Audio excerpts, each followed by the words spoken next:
Bueno, ahora sí, continuamos con las últimas 3 funciones. Habíamos hecho la primera. Vamos a terminar con estas. ¿Mm? Por ejemplo, dominio y ley de la suma. Acá está involucrada, por ejemplo, la G, que no había estado involucrada en el caso anterior. Entonces, hay que ver si después me permite seguir esto. Dominio de la F, habíamos dicho, era R menos el menos 1. Habíamos calculado el dominio de H, que era R. Y lo que no habíamos hecho hasta el momento, porque no lo habíamos necesitado, era el dominio de G. ¿Quién sería el dominio de G? Mayores a 1. No me digas así mayores ahora, ¿no? ¿Cuál sería? Del Del 1 1 al al infinito, ¿Y alguno lo incluyo? incluyo. Bien, va incluido. Desde el 1 al infinito, porque no hay problema en calcular la raíz cuadrada de 0, Claro, la raíz de ¿no? 0 se puede. Eso se Sí. puede. Bueno, ahí estamos en claro quiénes son los dominios de cada una de las expresiones. Ahora vamos acá. Dominio de G más H. Por definición, es el dominio de G intersección el dominio de H. O sea que el dominio de G era este, el dominio de H es R. ¿Qué me queda en la intersección?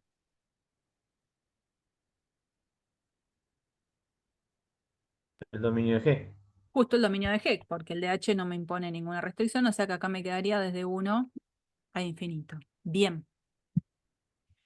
¿Qué es lo que viene ahora? La ley. Bueno, G más H evaluada en un X, por definición es G de X más H de X. Y copio las leyes que están acá, ¿no? Raíz de X menos 1 más H 4 menos X al cuadrado. Listo. Se terminó. Este fue bastante simple. Después voy a borrar eso porque voy a necesitar espacio, pero vamos a hacer ahí abajo el de G sobre H, ¿no? Entonces ahora, el dominio de G sobre H es, por definición, el conjunto de los X que pertenece a la intersección de los dominios, tal que la función de abajo sea diferente de 0. Bueno, a ver.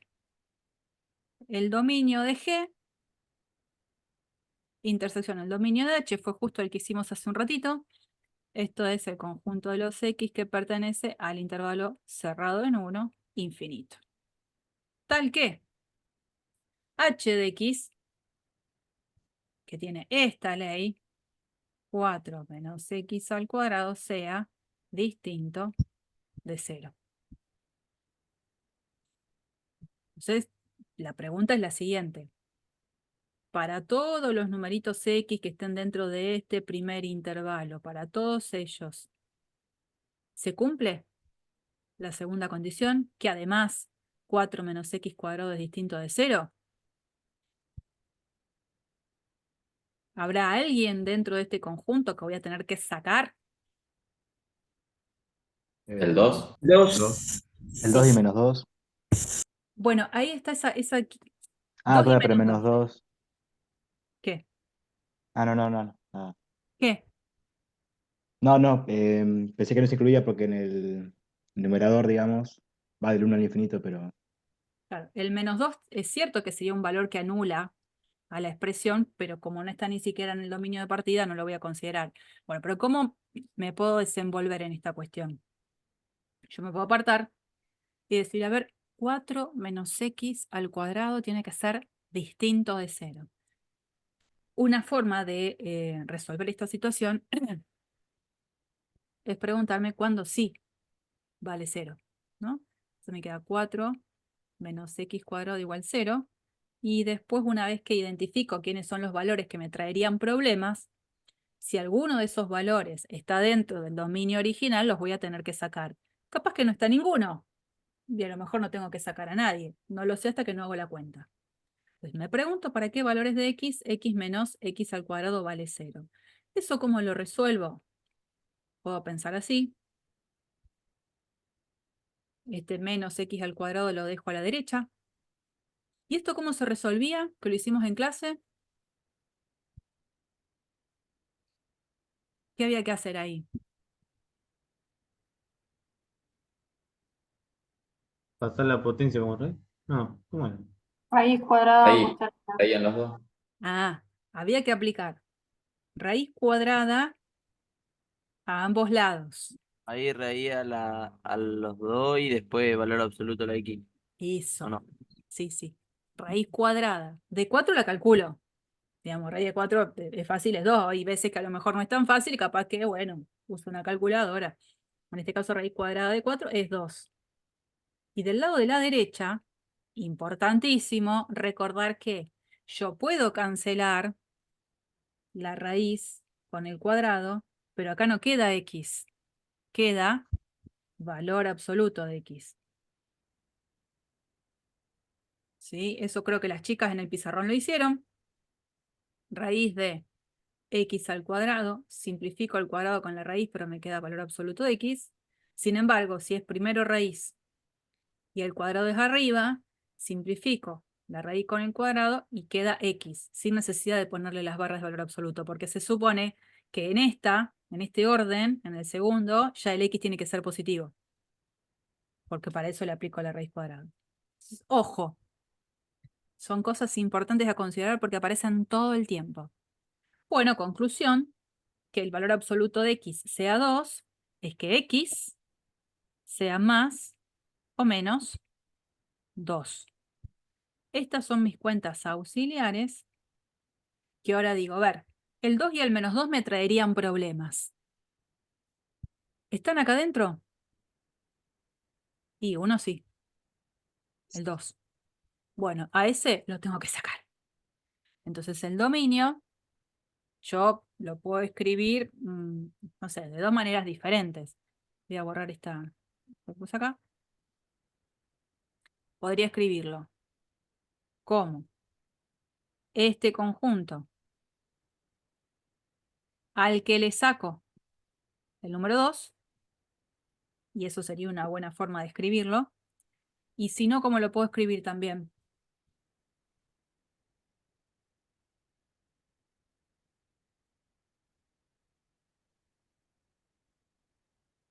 ¿Cuál sería otra forma de escribir este conjunto como unión de intervalos?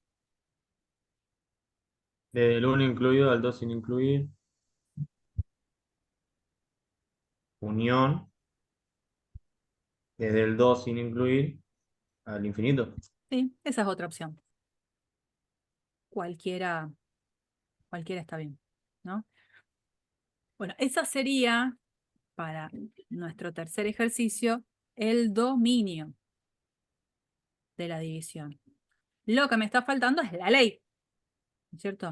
En ese caso, la ley G sobre H en un X es, como dijimos, G de X sobre H de X.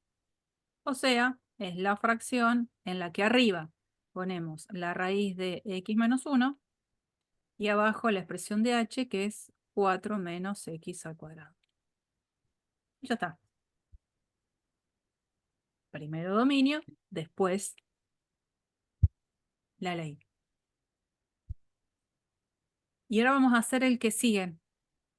F compuesta con F. Lo borro, total, queda todo en la propia grabación. Dominio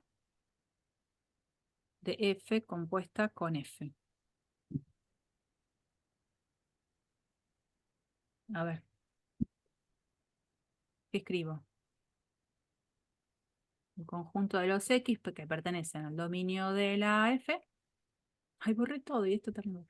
Tal que f de x pertenezca al dominio de la f. Este sería el recorrido.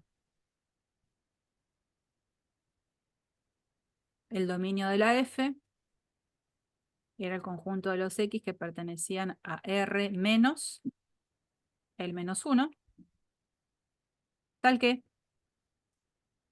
f de x, donde la ley de la f es esta, pertenezca obviamente al dominio de la función f, que es R menos el menos 1. Esta es la traducción de lo que escribí antes de manera general. Entonces, yo entiendo que estoy parada acá. De todos los que están acá, ¿todos cumplen la segunda condición? No sé.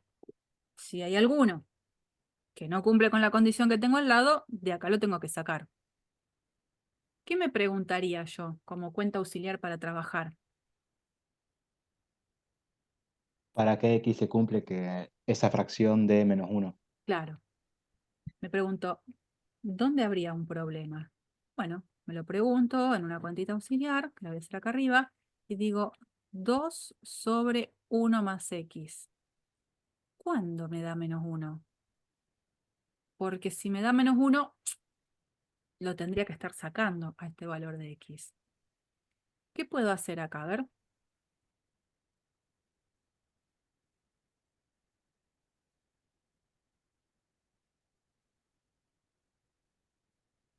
Quiero despejar la x.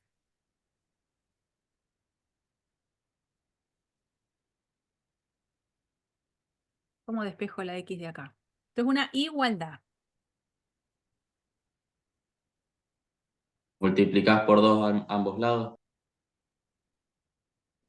Me quedaría un 4 del lado de la izquierda y un menos 2 del lado de la derecha si multiplico por 2. Divido. Ponele. O pongo que 1 más x por menos 1 es igual a 2. Y eso me parece que sería como lo más apropiado en este caso, ¿no? 2 igual a menos 1 por 1 más x. Y menos 1 por 1 más x, ¿eso cómo lo puedo escribir? Para no dejar el menos 1 ahí adelante.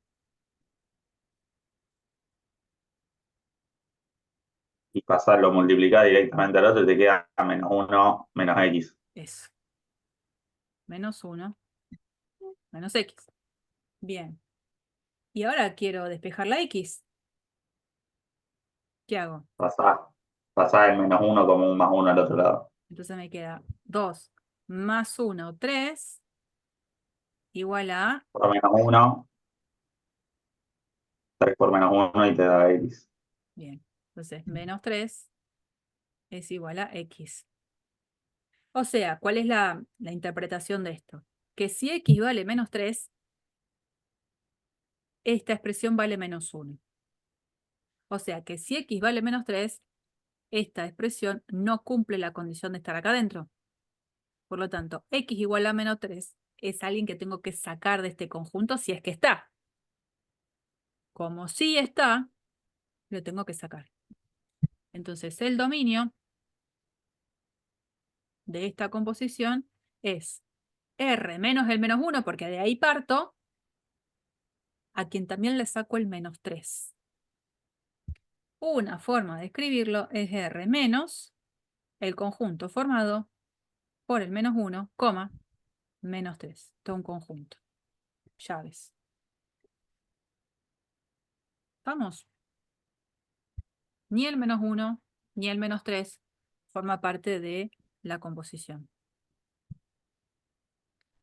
Una vez que tengo claro quién es el dominio de la composición, ahora veo la ley. Bueno, f de x es lo que tengo que hacer. Entonces es f de lo que es f de x. 2 sobre 1 más x. ¿Y eso?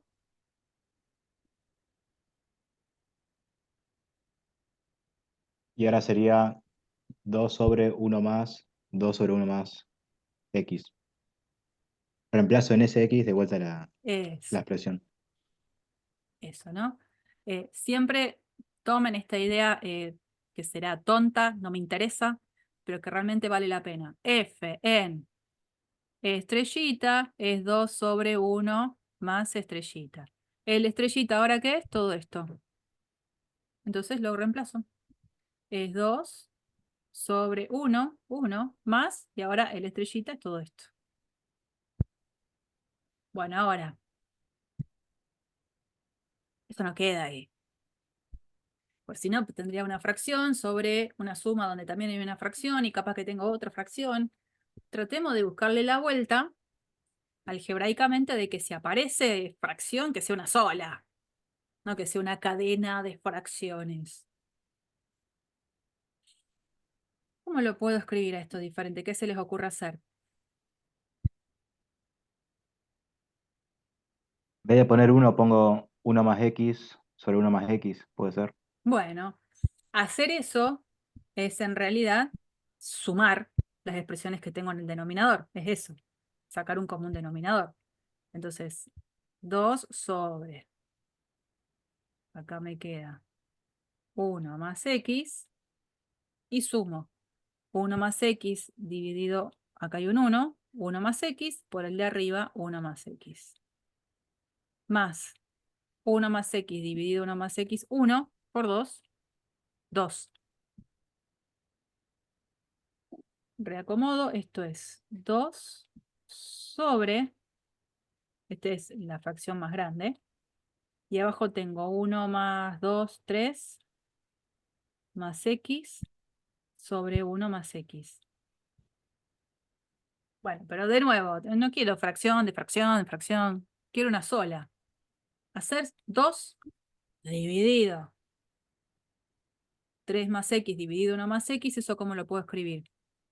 ¿El 1 más x no puede pasarse al numerador directamente? Bien.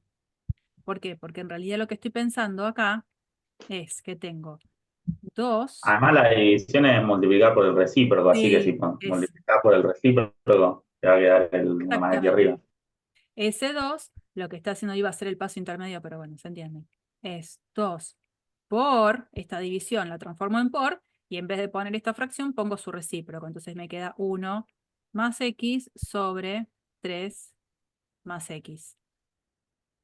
Y ya más que eso no puedo hacer. Quedaría ahí. El 2 lo dejo ahí adelante, o si quiero puedo multiplicar por 2 y me queda 2 más 2x. Pero yo lo dejaría ahí. Bueno, la pregunta es la siguiente. Si yo hubiese hecho primero la ley y hacía todas estas cuentitas, fantástico, ¿cuál hubiese dicho que era el dominio?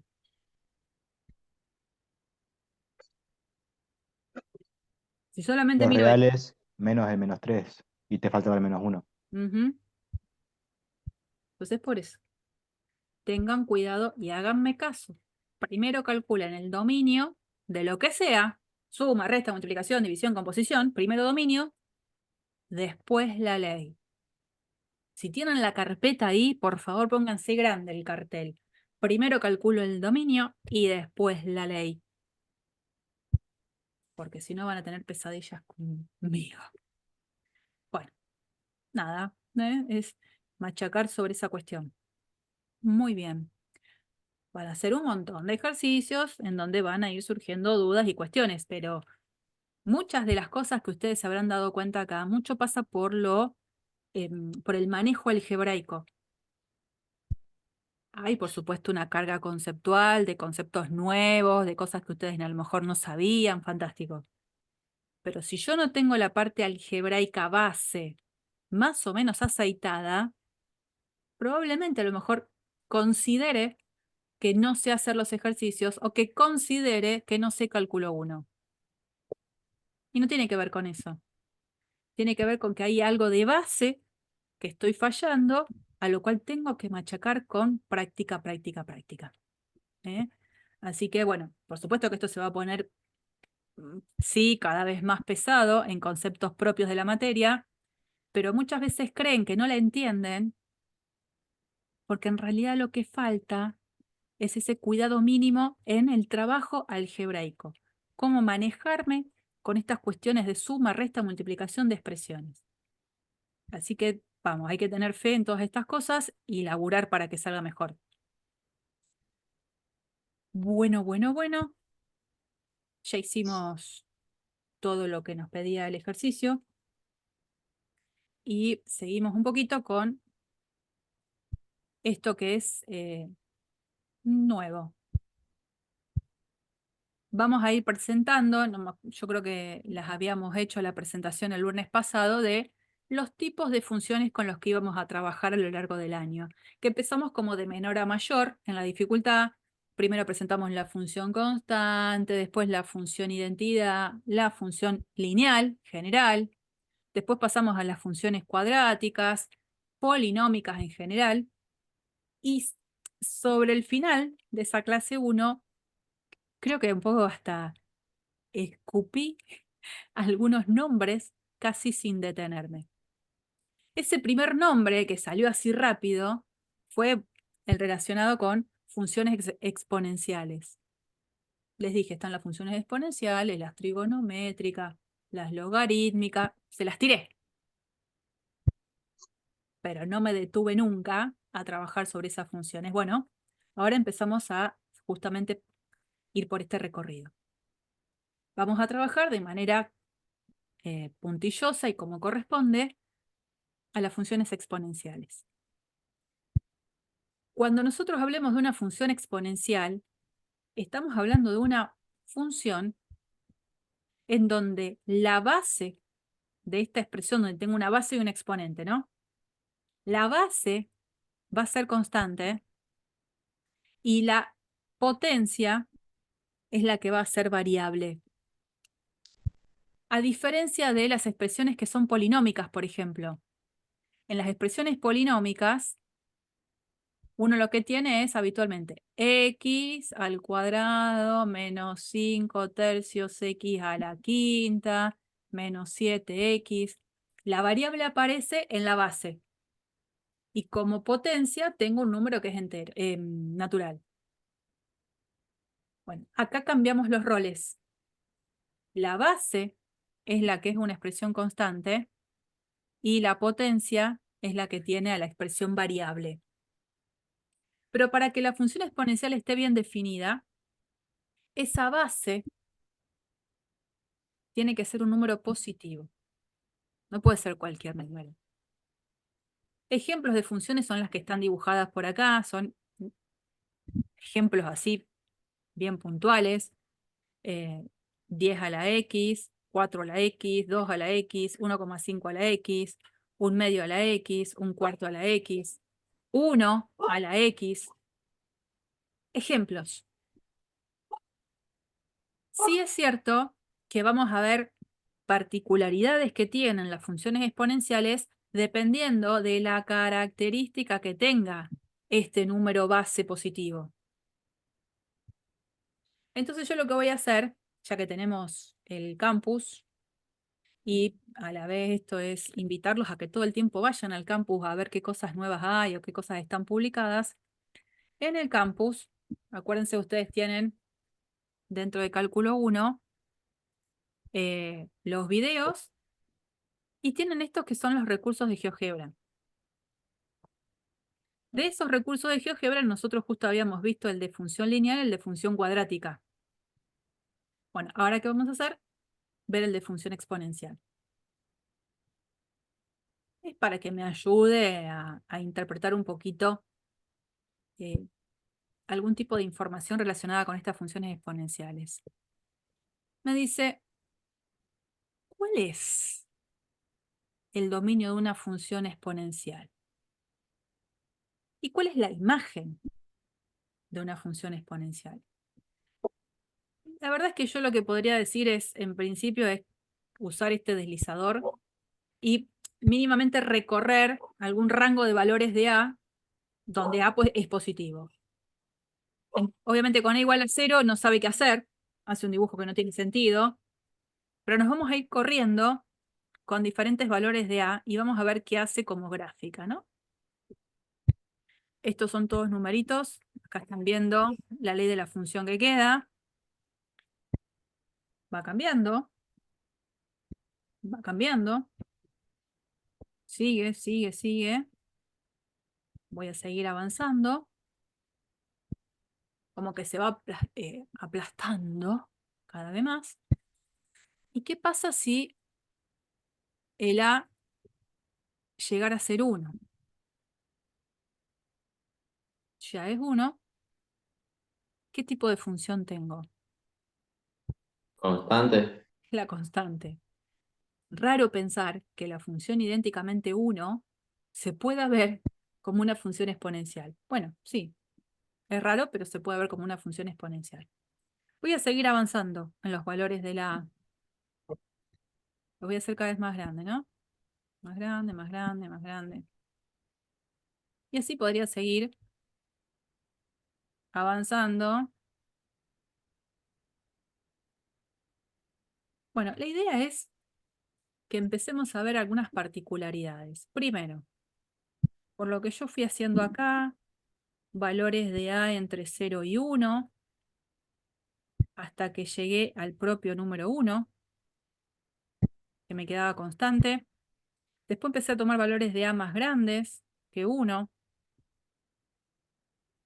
Según lo que veo ahí, ¿cuál sería el dominio de esta función? Por lo que veo en todo esto, este recorrido que fui haciendo para diferentes valores de A. Los reales. Y la verdad es que sí. El dominio de toda función exponencial, cualquiera sea, es R. Dominio, que no es lo mismo en cuanto a la característica que tiene que tener esta base. La base tiene que ser positiva, pero el dominio mirado como función, cualquier número real. Miren acá, por acá. Yo voy con valores más chiquitos que 1. Después con números más grandes que 1.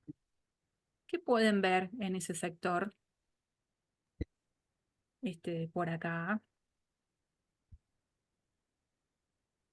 ¿Qué ven como algo particular que pasa en todas las gráficas? Todas. La imagen de Elevar X la igual a base 0. por. Perdón. Dale, Lucio. De elevar la base al elevar la base con 0, da el resultado 1. Bien. Bueno, esa es una gran particularidad. Todas las posibles funciones exponenciales que yo pueda hacer, todas pasan por ese punto, el 0, 1. Todas en 0 valen 1. Todas. Ahí, bueno, de estas funciones exponenciales una muy particular, que es esta, la de tener como base el número 1, que origina la función constante. En el caso de tener esta función, que sería la constante, ¿cuál sería el conjunto imagen de esa función? El 1. El conjunto 1. Claro, el conjunto formado solo por el 1. Ese sería el conjunto imagen. Para cualquier otro valor de A permitido, sacándome el A igual a 1, ¿cuál sería el conjunto imagen? Tanto para esos como para estos. Los positivos. Sí, señora. O sea que el conjunto imagen sería el conjunto de los números que van desde 0 sin incluir a infinito. El único caso particular es cuando el A vale 1 y la función exponencial termina siendo una función constante. Pero para el resto de las funciones exponenciales, el conjunto imagen va desde 0 sin incluir a infinito. ¿Por qué 0 sin incluir? Porque esta función no va a valer 0 nunca. 2 a la x, 8 a la x, menos 1 a la menos 1. Un cuarto a la x. No vale 0 nunca. Y a la vez algo más todavía, ¿no? Ante ese comentario que hice, no vale 0 nunca la función. En la gráfica me pregunto, ¿va a cortar al eje X? Es como la de recíproco. Funciona igual. Nunca lo llega a cortar. Ah, bueno, eso se llama asíntota, ¿no? Va a originar la presencia de una asíntota que después, más adelante, vamos a definirla como corresponde. En principio, ahora hablamos de asíntota y no decimos mucho. La gráfica de la función exponencial, ya sea para cualquiera de estos valores, no corta nunca al eje X. Porque si la gráfica de la función, cualquiera sea, pasa por el eje X, estaría diciendo que hay un punto de coordenada X, 0, que pertenece a la gráfica de la función. Y si esto es cierto, estaría diciendo que este punto surgió porque dice X, f de X. O sea, hay algún punto en el cual la función evaluada en ese X vale 0. Eso sería buscar el punto de corte de la gráfica con el eje X. Estamos diciendo que en el caso de las funciones exponenciales, f de X no vale 0 nunca. Entonces, la gráfica de una función exponencial nunca va a cortar al eje X. Que es un poco lo que ustedes van viendo a lo largo del origen de este deslizador, ¿no? No veo, está bien, al menos en este sector que está visualizado en GeoGebra, no se ve que la gráfica corte al eje X. Acá da la sensación de que se acerca un montón, ¿no? Pero si uno hace zoom, y déjenme hacerlo con el otro GeoGebra, con el común, voy a abrir uno nuevo, porque siempre que se suben los GeoGebras en el repositorio de GeoGebra, por ahí es más difícil pensar en acercamiento. F de X, voy a escribirle que es igual a la X. Me va a crear ese deslizador que ya está puesto ahí. Y por supuesto, al deslizador le voy a pedir que no tome números negativos, sino que vaya desde 0, bueno, hasta 5. No me molesta eso, hasta 5. Y el incremento 0.01. Que vaya despacito, ¿no? Bien. Entonces, es lo mismo que teníamos recién, pero voy a poder hacer zoom o acercarme. Supongamos que voy a tomar ahí ese valor de A, porque se me ocurre, ¿no? Uno mira acá y dice, ah, mira, me parece que se está haciendo horizontal la gráfica de la función, ¿eh? Y no, si yo aumento mucho, hago zoom, digo, la gráfica de la función no está tocando al eje X. Que se acerca un montón, se acerca, sí, pero no está tocando al eje X. Para nada, ¿no? Y uno decía, no, pero esto porque es justo la región que a mí se me ocurrió pararme. No. Si yo vuelvo, digo, no, a lo mejor es que no tenía que pararme ahí. Tenía que venir más para acá. Mira acá. No, acá seguro corta la gráfica de la función al eje X. Y no, voy a seguir haciendo zoom sobre esta región, zoom. Y en algún momento voy a empezar a ver la gráfica de la función que no toca al eje X. Bueno, esto es medio denso, ¿no? Pero hago zoom, todo lo que yo quiera. Me está dejando mal parada. Zoom, de a poquito. Voy a empezar a ver, ahí lo empiezo como a querer ver, que la gráfica de la función ya la empiezo a ver diferenciada en relación al eje X, ¿no? Se acerca tanto que en la visualización en ese espacio pareciera que se juntan. Pero no. ¿Mm? Va a ser más fácil cerrar que volver para atrás todo lo que dice. Bueno. No lo puedo hacer acá, lo puedo hacer en el GeoGebra que he marcado. Bueno, la función no vale 0 nunca. El conjunto imagen ya lo dijimos. Lo que sí es cierto es que el eje X, mirado como una recta, el eje X, si tuviese que asignarle alguna ecuación como recta, ¿qué ecuación le asigno? ¿Cómo identifico a todos los puntos que están sobre el eje X? Todos.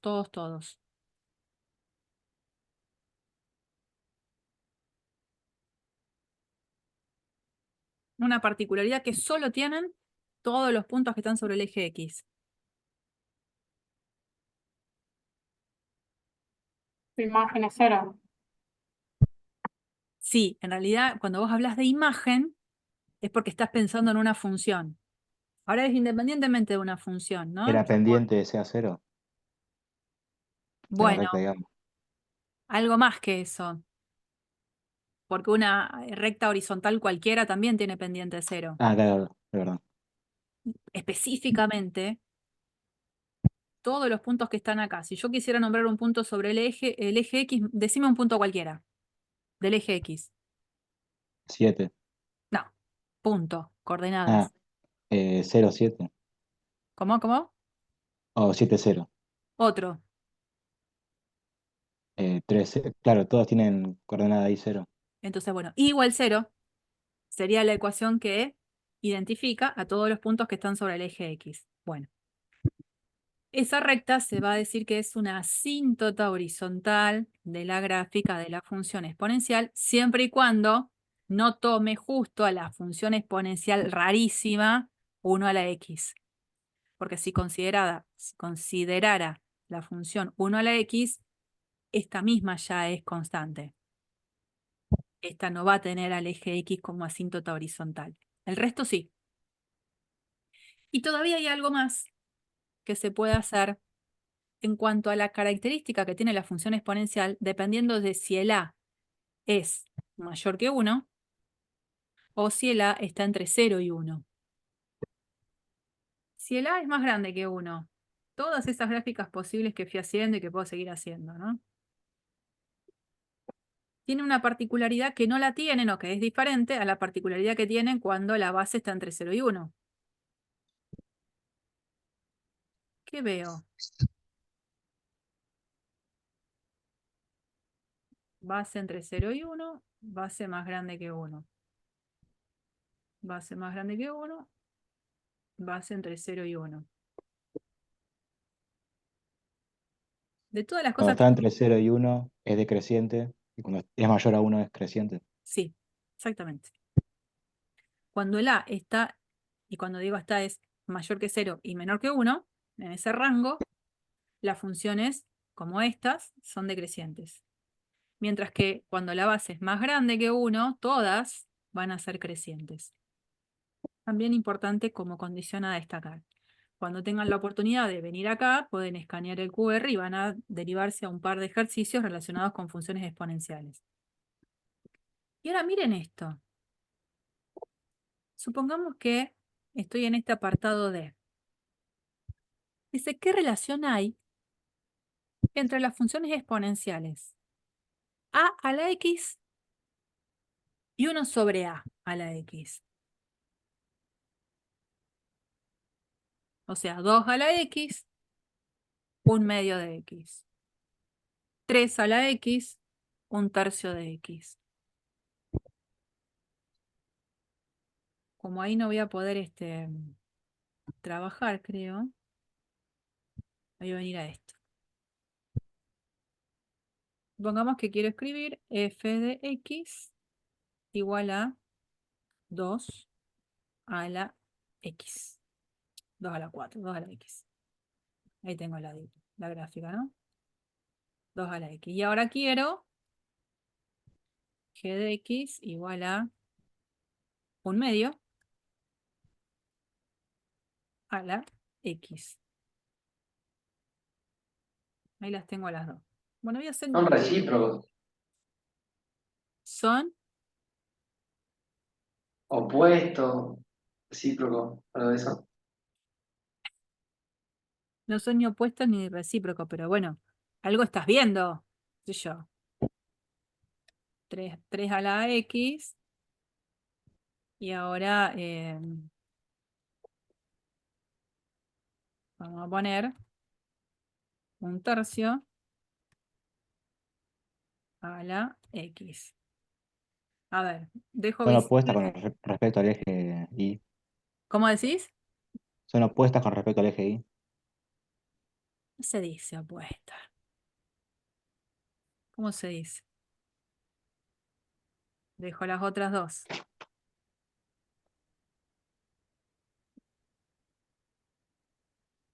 ¿Qué es lo que queremos decir? A ver. No son opuestas, no es la palabra opuesta. Simétricos con respecto al Sí, eje ahí va, Y. simétrica. Simétrica. Exactamente, ¿no? Estas dos, la de 2 a la X y el medio a la X, es una, la simétrica de la otra respecto al eje Y, lo mismo con 3 a la X y 1/3 de X, y lo mismo con cualquier otro que a mí se me ocurra realizar, ¿no? Bueno, ¿y eso cómo lo puedo justificar? Fíjense que cuando yo tengo que, supongamos tengo la gráfica de F a la X, ¿no? La de G, si es 1 sobre A la X, hay propiedades que yo conocí que hacen que yo pueda utilizar a lo mejor una potencia negativa para escribir lo mismo.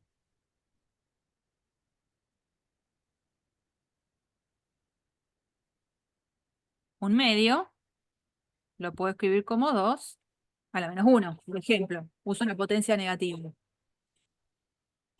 ¿Cómo puedo escribir esto usando una potencia negativa?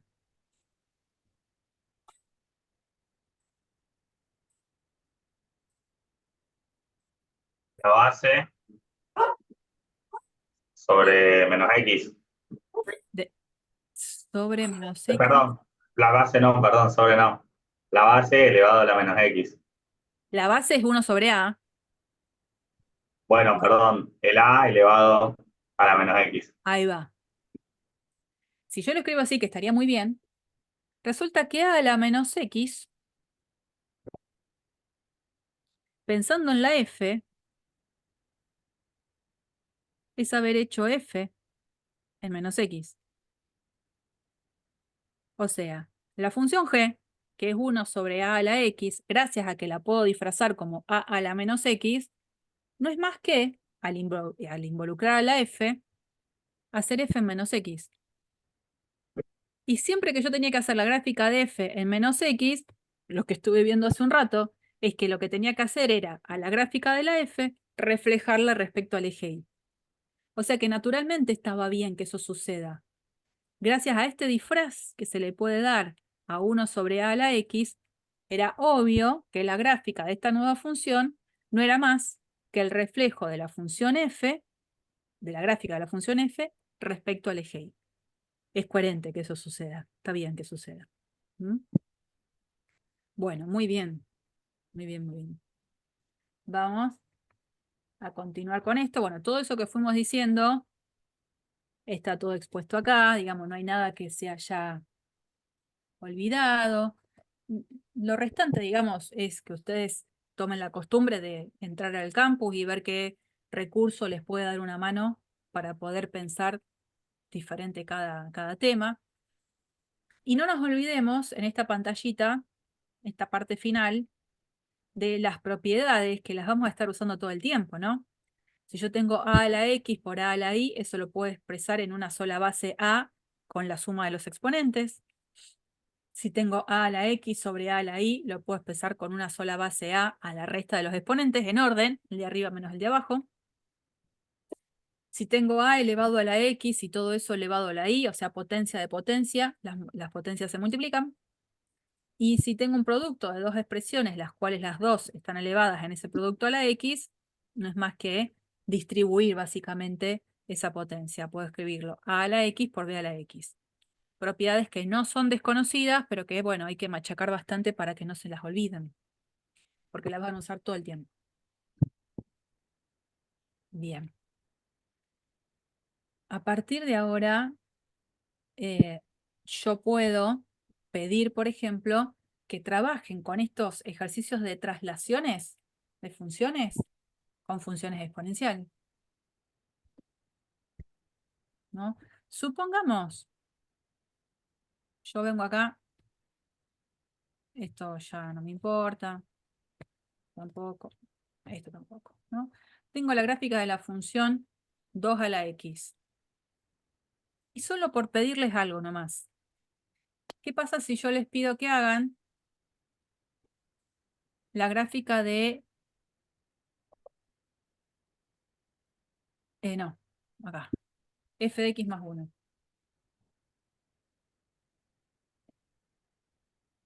La función Bien, original ¿no? es Haría lo mismo, pero con un corrimiento vertical, le sumas 1. bien. Pero ¿te acordás que había una asíntota?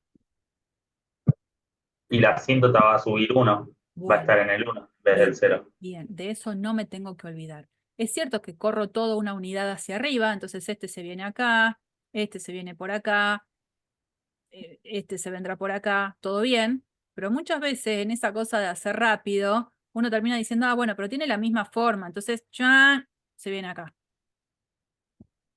No, no. Tengo que tener mucho cuidado de que esa partecita tiene esta asíntota horizontal que se corrió acá. Entonces la gráfica de la función va a querer acercarse cada vez más al eje y no lo va a tocar. Ojo con esas cosas. Cuando hay asíntotas, tanto horizontales como verticales, en una función, y con esa función tengo que hacer los movimientos, tengo que tener cuidado de el detalle de que la asíntota también se va a correr, como en este caso. ¿Eh? Así que ojo, ojo, ojo. Ya algo habíamos hecho con otra, pero bien. Y les presento acá, sobre el final del apunte, es un ejemplo, yo creo que está interesante, para que veamos, digamos, en qué tipo de modelo matemático encajaría usar una función exponencial. Situación.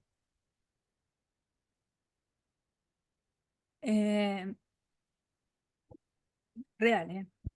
El crecimiento del pollo parrillero, el que uno va y compra en la parrilla, es tan grande que un pollito que al nacer pesa aproximadamente 50 gramos, una porquería, a los 50 días de edad puede llegar a pesar 2,4 kg, que sería 1 kilo aceptable para la venta, pobrecito, ¿no? Entonces pesa 50 gramos, a los 50 días aproximadamente ya estaría para la venta. La propuesta es la siguiente. ¿Cómo realizamos un modelo que representa el crecimiento del peso del pollo día por día en esos 50 días? Lo que sí se conoce es un dato más que no estaba hasta ahora dicho, que es que, en promedio, el peso del pollo en el momento de nacimiento es 50 gramos. Y día por día, el peso del pollito aumenta en un 8%. Todos los días va aumentando, pero bueno, en algún momento, pobre, deja de aumentar el peso. Aumenta aproximadamente en esos 50 días de un estudio un 8% del día anterior. Entonces, vamos a tratar de modelizar esta situación buscando una función que día por día me diga aproximadamente el peso que va teniendo el pollo, de tal manera que si yo calculara esa función a los 50 días, el peso coincida con eso que está diciendo, que es que llega a 2,4 kg. ¿No? Entonces vamos a empezar como de a poco. Dice, llamemos P a la función que representa el peso del pollito del ave en el día X. Entonces, si yo pongo P en 5, el peso del pollo al día 5. El P en 10, el peso del pollo al día 10 de nacido, ¿no? P de X. De tal manera que cuando yo calcule P en 50, me dé un valor que obviamente esté ahí, 2,4 kg. ¿Qué es lo que se sabe? Y empezamos a poner todas las condiciones. Al momento de nacer, en el instante cero, el pollo tiene 50 gramos. Bien. Y ahora lo que vamos a intentar modelizar es el otro dato que es que va aumentando 8% por día. Entonces, lo primero que se nos ocurre pensar es, hagamos un día. ¿Cuánto pesa el pollito al primer día de nacido? Bueno, según lo que tenemos acá, en el primer día que transcurre de su nacimiento, el pollo pesa los 50 gramos que tenía al nacer, más el 8% de ese peso. El 8% es pensar en multiplicar a este numerito 50 por 8 sobre 100. Eso es calcular el 8%. ¿Estamos hasta ahí? ¿Primer día? ¿Alguien se perdió?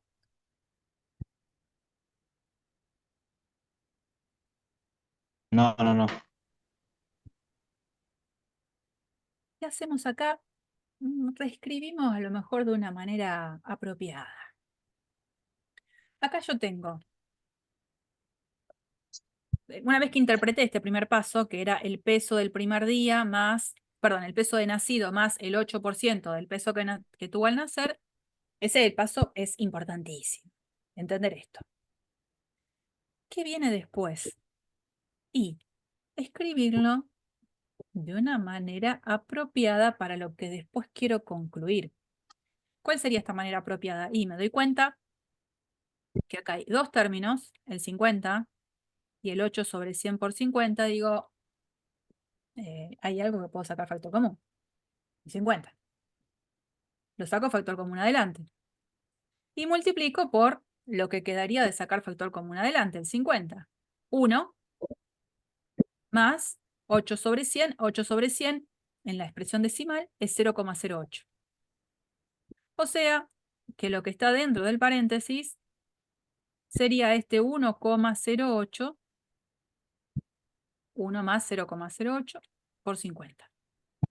Perdón, profe, ¿dónde sale el 1? Este 1, de acá, mirá, te lo escribo un poquito más grande. Esto era 50 más, en definitiva, esto iba a ser 0,08 por 50, ¿no? Si yo saco 50, factor común adelante, es porque cada uno de estos términos lo divido por 50. 50 dividido 50 es 1, más todo esto dividido 50, 0,08. Ah, claro. Siempre que saque factor común, acordate que saco factor común y la idea es que si yo vuelvo a distribuir, me tiene que dar lo mismo que tenía inicialmente. Si yo no ponía C1, no me Claro. quedaba lo mismo. Sí, ahí entendí. Gracias. Listo. ¿Qué pasa cuando ahora quiero calcular lo que va a pesar al día 2? ¿Qué tendría que hacer? A lo del día Multiplicar 1. por 2 el 8 No, hay sobre que 100. multiplicar por 2. Ah, no, perdón. Lo mismo que en vez de 8 sobre 100, 16 sobre 100.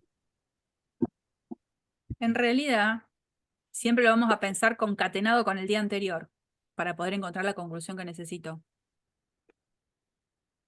Porque eso que estás pensando vos es sacarle... Al resultado le volvés.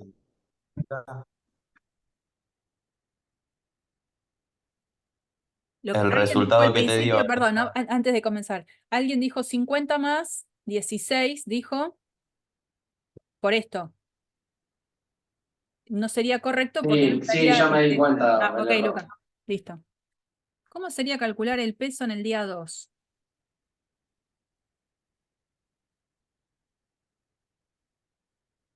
Todo por el 8% de nuevo. Pero ¿a quién le calculo el 8%? A Un 50 8% compuesto sería. no, AP en 1. Es decir, el peso en el día 2 va a ser el peso que tenía en el día anterior al que le tengo que sumar el 8% de ese día anterior. El peso que tenía en el día 1 más el 8% del peso en el día 1. ¿Estamos? Siempre desde el día anterior aumenta un 8%. Entonces el peso del día anterior más el 8%. de ese día anterior. Lo vamos a ver mejor escrito en la página ahora que viene, porque así como está todo ese rosa quedó espantoso. Vamos para allá. Día 2. Vamos a venir acá. En el día 2 era el peso en el día 1 más el 8% del peso en ese día 1. ¿Para qué lo escribo así a propósito? Me doy cuenta que en esta suma de factores, esta suma de términos, 50 por 1,08 es algo que aparece común en los dos factores. Entonces, ustedes dirán, ¿por qué no resuelve 50 por 1,08? Porque no me conviene para lo que uno quiere llegar a expresar. 50 por 1,08 aparece de manera común en los dos sumandos. Entonces, ¿qué hago? Lo saco factor común adelante. Al sacarlo factor común adelante, otra vez la misma historia. Paréntesis. Esto dividido 50 por 1,08, 1. Más esto que lo saco y me queda el 0,08. Esto que está acá vuelve a ser 1,08. Que multiplicado por el 1,08 anterior hace que me quede 50 por 1,08 al cuadrado. Antes en el peso en el día 1 fue 50 por 1,08. En el día 2, 50 por 1,08 al cuadrado. ¿Cómo sería el peso en el día 3?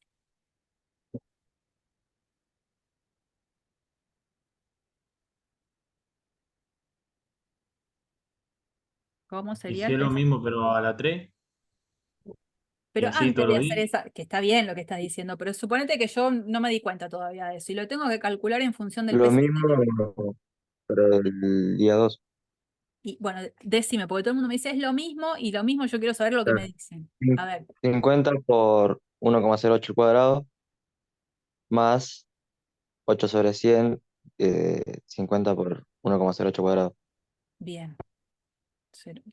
1,08 al cuadrado. Cuando uno vuelve a reescribir esto, otra vez la misma historia. Se da cuenta que este término es el que es común. Entonces lo puede sacar a multiplicar adelante. Eso lo vamos a ver abajo.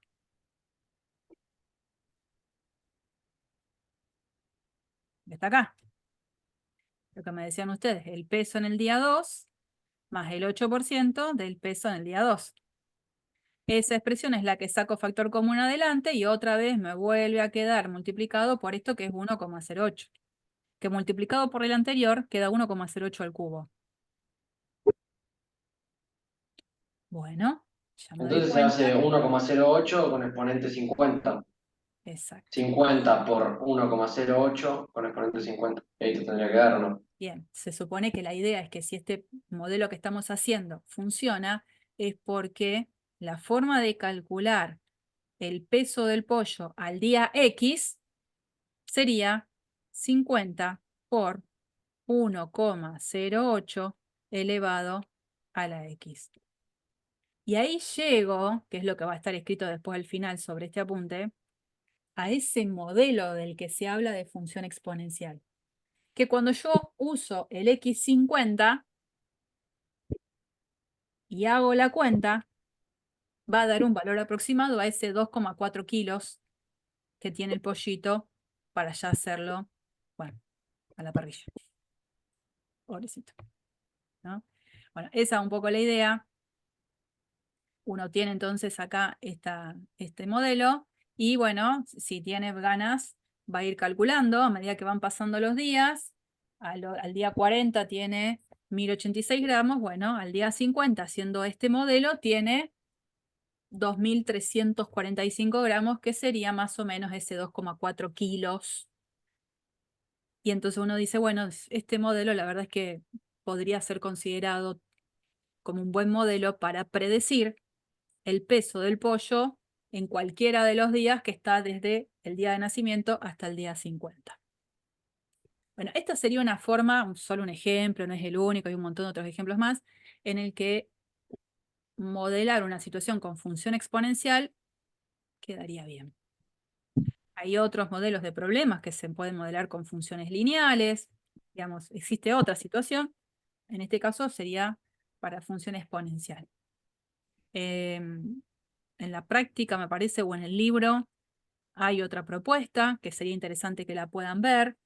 No tiene que ver con el peso de un pollo, no me acuerdo ahora con qué tenía que ver. No importa, pero lo pueden ver desde el libro. Desde el libro, en la sección en la que se trabaja la función exponencial, tendrían otro ejemplo para ver. Bien, ya presentamos a las ¿Práctica de funciones cálculo o el Steward? del Steward. Del Steward. Ah, bueno. En esta sección, creo que ya es 1.5. La sección 1.5. La 1.3 fue todo lo anterior, la 1.4 no se considera. Esto ya es 1.5, si mal no recuerdo. Bien, nos queda poco tiempo. A pesar de ese poco tiempo, alguito les voy a presentar de esta sección 1.6, porque siempre estamos ajustados en el tiempo y entonces no quiero perder demasiado tiempo. ¿Qué vamos a hacer? Lo siguiente, vamos a presentar primero la definición de lo que es función inversa, para que una vez que veamos función inversa, podamos presentar las funciones logaritmo. Y una vez que presentamos eso, vamos a centrar la atención en presentar las funciones trigonométricas y después las funciones trigonométricas inversas. Ese va a ser un poco el recorrido. Obviamente hoy vamos a dar muy poco, pero sí inicialmente presentar el concepto de función inversa. Función logaritmo no, ni ahí. El concepto de función inversa. Esto de función inversa es un poco como pensar en el camino de reversa, el camino inverso, ¿no? Nosotros cuando tenemos una función, donde tengo un dominio A, un conjunto de llegada B, sabemos que la definición de función es la de a cada elemento del conjunto de partida se le hace corresponder un único elemento en el conjunto de llegada. Y siempre marcando con mucho énfasis esas dos palabras de cada y único. Entonces, por ejemplo, en estos diagramitas de Venn, yo voy a poner A chiquitita, B chiquitita, C chiquitita. Acá voy a poner M, acá voy a poner P. Y voy a hacer eso. Y si quiero puedo poner uno ahí sueltito. Bueno. Eso que acabo de dibujar se corresponde con una función, ¿eh? Porque cumple la condición de a cada elemento del conjunto de partida sale una única flecha. Puede pasar como en este caso, que este numerito P sea la imagen de dos elementos diferentes. Bueno, no importa. La función es. Yo lo que quiero definir ahora es una función que se llama función inversa, que lo que va a hacer es el camino de reversa. Me voy a parar en cada uno de los puntos en los cuales se llegó con una flecha. O sea, este conjunto, ¿quién sería dentro del conjunto B? ¿Cómo lo llamaríamos? Conjunto formado por M y N, donde Q no está. ¿Qué conjunto sería?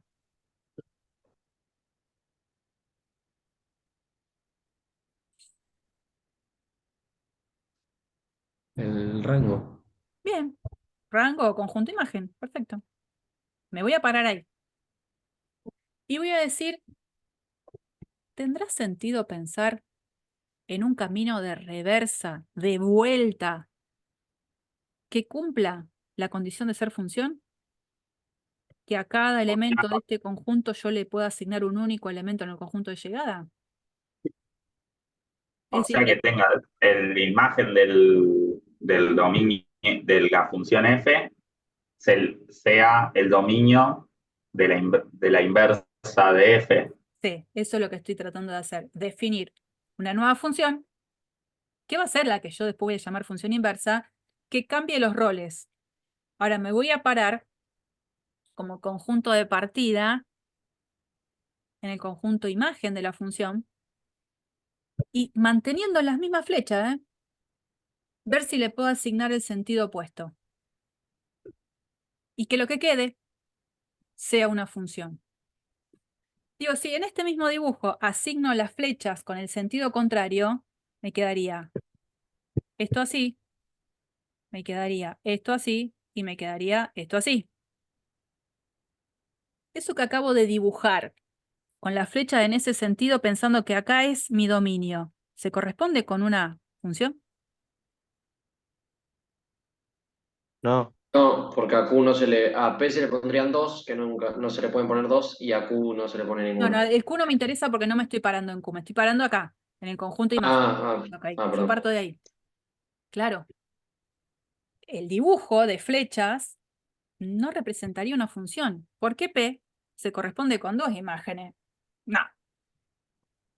Pregunto entonces, para que ese camino de reversa sea único, ¿cómo tendría que ser la función original?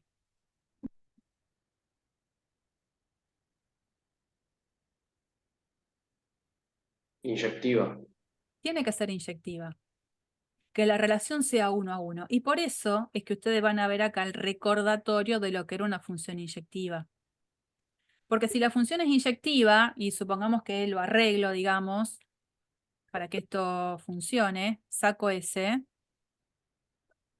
y yo les digo, entonces para que la cosa funcione, a C, en vez de asignarle P, le asigno Q. Porque entonces ahora, en el conjunto imagen, voy a incorporarlo a Q, y la flecha voy para el otro lado. En esa situación, el camino de reversa realmente representa a una nueva función.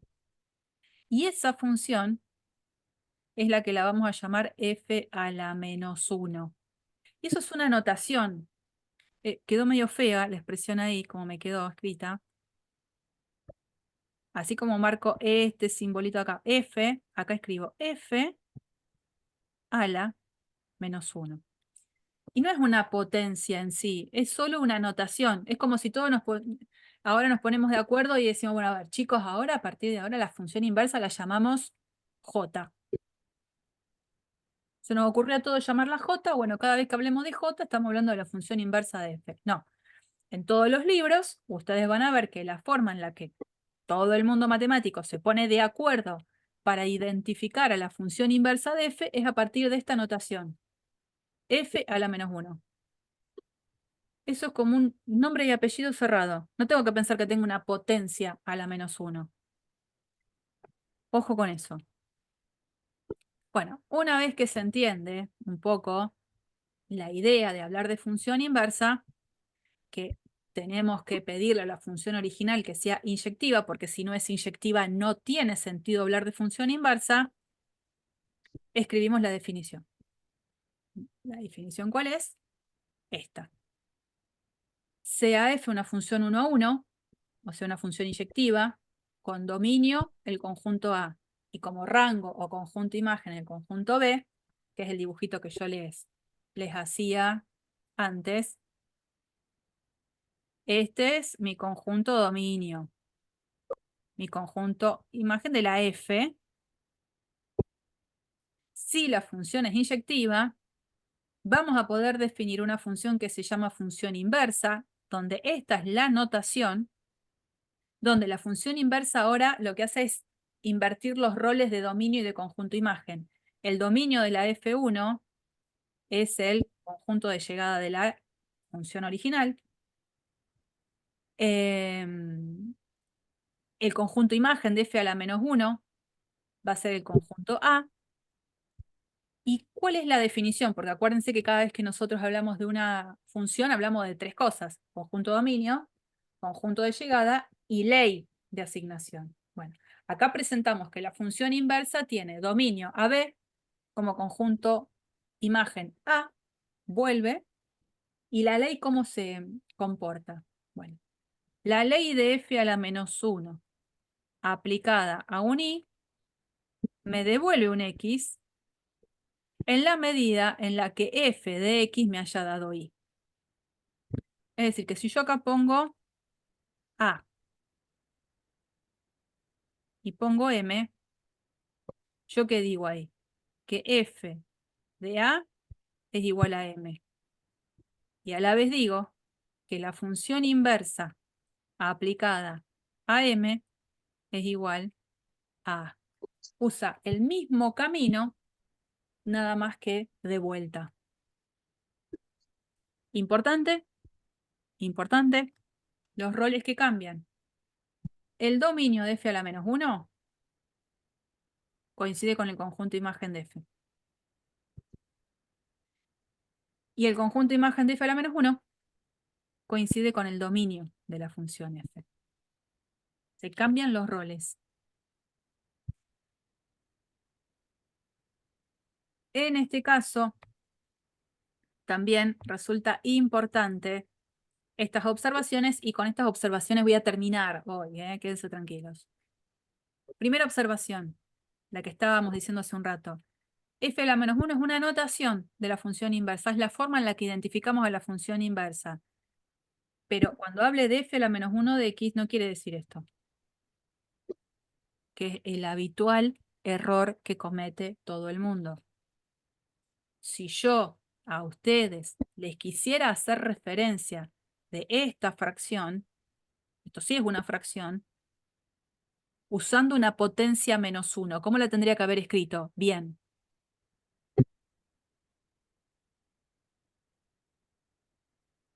¿Cómo tendría que haber escrito esto con una potencia menos 1? Una función aplicada a otra, ¿cómo era? Una función compuesta. No. Pensando ¿No? en esto, mirá.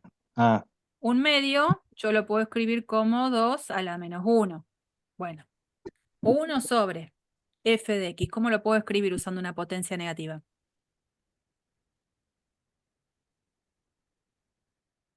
Esto. Esta plantilla. Fx a la menos 1. Bueno, todo esto a la menos 1. Esto sí es una potencia a la menos 1. Esto acá, se dan cuenta que el menos 1 está aplicado al nombre de la f. Eso es notación de función inversa. No es lo mismo a esto. No tiene nada que ver. No tiene nada que ver. Y muchas veces se confunden con eso. Dentro de las observaciones aparecen estas dos cuestiones. Que una función sea inyectiva, nosotros sabemos que para todo par de elementos distintos, las imágenes tienen que ser distintas. Bueno, si llegara a tener la información de que la función con la que trabajo es una función creciente o decreciente, la función es inyectiva. Porque nunca va a tomar la misma imagen en dos valores diferentes. Pasaría la prueba de la recta horizontal.